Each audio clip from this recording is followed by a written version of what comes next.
piesa cu pricina. Este vorba pentru cei care vor să o downloadeze și să o caute, să o pună pe telefonul mobil. Este vorba despre Leo Sicilianu și Nichi Iaia.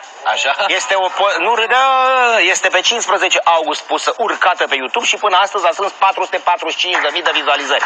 Nici Bieber, mă nene, când dă drumul la o melodie, comunitatea adevărată. Să ascultăm, am dat-o puțin mai înainte ca să prindem și ritmul. Adică să nu intrăm direct. Să intrăm în poezie. Exact, în poezia.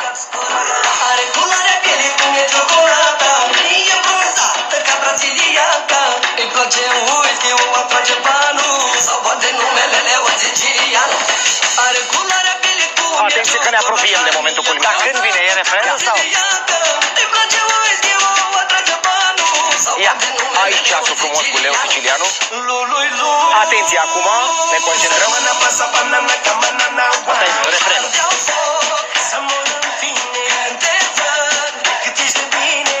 Ia. Trupul tău de păpușă, aș da ca mascații, nu știu.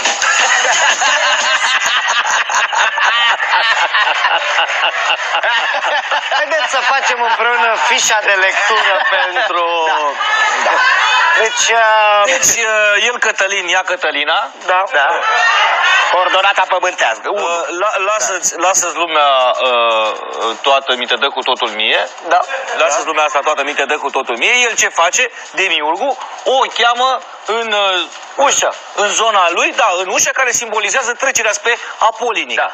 Am putea spune. Da. Spre paradisiac, spre dionisiac. Dar trebuie să o lege și cu ceva palpabil. Da. Merge numai cu versuri din componenta astea. telurică a acestui dialog între Luceafăr și pământeanca ea Cătălina se traduce prin expresia, prin locuțiunea, prin, cum să spun, abordarea colocvială, da?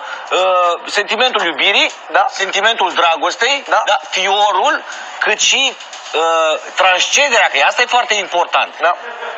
Atunci când granițele fizicii se depășesc într-o iubire absolută, transcederea asta trebuie însoțită de un ritual. Bă, Dari, nu știu ce am băut, dar să ne dea și nouă, frate. Nu ca să ala și bacul. Ritualul trebuie să conțină o chestie lumească, deci trupească, pentru că zona paradisiacului nu conține, nu-i așa, dragul meu, și partea carnală, da? Până la erotică. strofa în cauză, dragostea nu este împărtășită. Dragostea, ai început și tu? Da. Dragostea. Păi m-ați terminat pe comunitatea asta, ce bă, noi ți-am dat bani, au spus ba joc de ea să moară viața noastră de bagabond. Dragostea neîmpărtășită este lead-ul, nu-i ascultați. este light-motivul acestui dialog. Practic este strigătul lui, da? Să nu mai prin care pe ea o cheamă, are un corp de ciocolată, zici că e brazilian, da?